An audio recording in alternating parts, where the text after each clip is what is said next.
Antibiotic Research UK Antruk held its annual lecture and AGM at the Palace of Westminster in October. Colin Garner, and I'm the Chief Executive of Antibiotic Research UK, and I hope we're going to have a very interesting and informative afternoon, and I'd like to thank you, of course, all for coming. There's a danger that all the benefits of effective antibiotics can be lost through the rise in resistance, and that our children and grandchildren fail to receive the benefits of antibiotic treatment that we have all enjoyed in our generation. But one thing we know about AMR, we can solve the problem of AMR. So the scientists tell me, if we have the resources to go alongside the research. As we all know, the biggest issue around this, of course, is finding the money, is finding the commercial model that allows for companies to put the investment into research. Guests came from around the country and from the fields of health, academia and science. We're about tackling antibiotic resistance, but with the long-term aim of making sure that we have effective treatments in place, not just for us but for future generations. We see every day the sort of infections that people come across in their day-to-day life, and just the amount of antibiotics that people are actually resistant to. My interest, and I think actually it's almost the most important thing, is the appropriate use of antibiotics.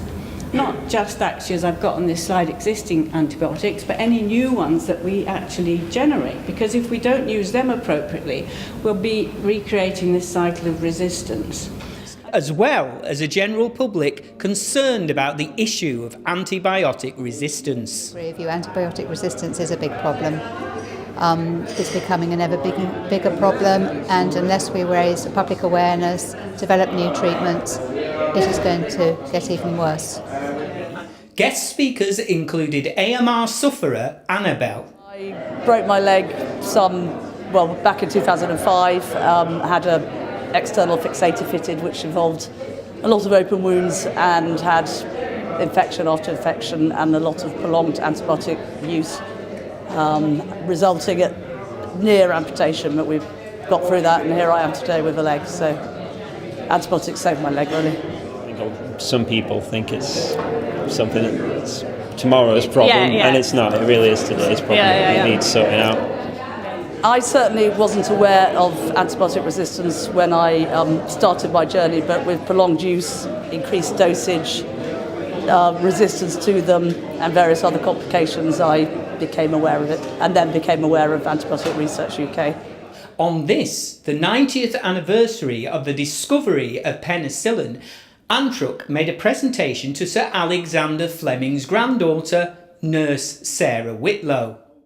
If my grandfather was here today, he'd certainly be repeating his message in his 1945 Nobel acceptance speech in raising awareness of antibiotic resistance and supporting your work. The main presentation was delivered by Professor Paul Little of the University of Southampton and was entitled From Nepal to Flesh-Eating Killer Bugs. My son is only alive today because of antibiotics that worked. He had a very nasty version of MRSA, PVL MRSA, following an injury to his leg, and really could easily have died. If you give a treatment for something, whether it works or not, but the person gets better, they will attribute their getting better, if you like, to the medicine. So you're potentially fostering beliefs in something. So you have to be jolly sure you're giving something that actually works. What we have been really successful in doing is funding some excellent research which is beginning to suggest that if we use existing antibiotics and existing drugs differently, we might actually make them more effective again. So the questions, what we ultimately want is to get higher level funding to do a big trial. Trials in the UK cost around, between 1 and 2 million. Feasibility trials normally cost around 600 to 700k because you're setting everything up. Antruk has funded this with, 60, 70k? So this is very, very good value. Many thanks to all of you who attended or followed the event on social media. If you would like to support or even donate to Antruk, visit their website www.antibioticresearch.org.uk.